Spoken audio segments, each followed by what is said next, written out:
best way, I think, for a candidate to approach a consultancy or an agency is to be proactive and pick up the phone. Certainly, the best way to actually engage with someone is to speak to them. With modern technology these days, a lot of emails are flying around, and you're missing a trick if you don't actually pick up the phone. We deal with, in the industry, millions of candidates, the first port of call is to actually engage with us. So pick up the phone, be clear, be honest, be precise, and be descriptive about what you want. A recruitment consultant's day is very, very busy, and make sure your CV is very ready and formatted. If you can't get hold of the individual and not there, follow it up with an email. I would say be persistent, but don't be over persistent. Three or four calls day in, day out can be seen as actually a negative style and approach. End of the day, we're all professionals in the industry, and if your CV is good and you approach it in the right manner, that will be reciprocated. A candidate should expect a consultancy to actually understand you first as an individual. So we would expect you to be in a position to answer lots of questions, to understand your experience, your skill set, your personality, and understand what makes you tick and what you're looking for. That way we're best placed to then say, right, this job could be suitable for you, this job could be suitable for you. In fact, in the first phone call we might not have anything for you. It doesn't always work like that in reality. To find that ideal job that you're looking for, it can be a fairly convoluted process. What makes a candidate stand out for me is the approach, being proactive, being professional, and portraying that there's enthusiasm there behind trying to secure a job. As you can imagine, recruitment consultants speak to hundreds of candidates per day. What's going to make us think, oh, that guy or that person is worth speaking to?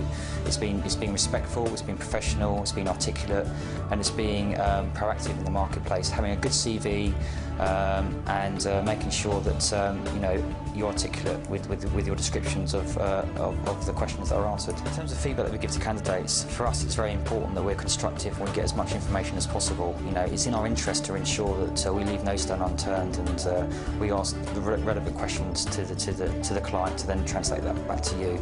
So where possible, we try to do that immediately. Sometimes it doesn't happen like that. After the interview takes place, the client may want to have a discussion, that kind of thing. But the onus is on us to gather as much information as possible and give that to you, good, bad, or indifferent, but in a constructive manner, which then you can then use as training for the next interview, or perhaps we can work together on actually securing an offer for you. I would say absolutely recruitment consultants have a much higher success rate than direct applicants. More often than not, I think candidates do fall into the trap. They see a job description and think, yes, I can do that. Well, actually, that's probably only 10% of the actual reality. What a recruitment consultant does is actually break that down in terms of what actually is required.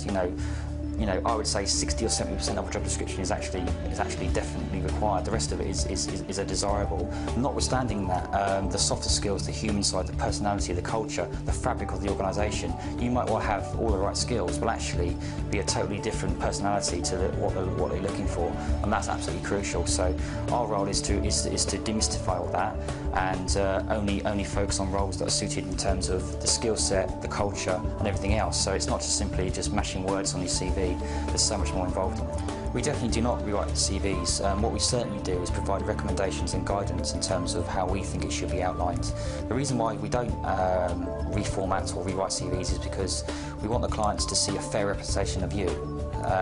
If every single CV was formatted in the same way, then it wouldn't be distinguishable, and it would be very hard for the client or us to actually decipher the good candidates from the inferior candidates. So my advice is that we would advise you or guide you as to the best way to do it, but certainly the onus is on you as an individual to get your CV in the correct format.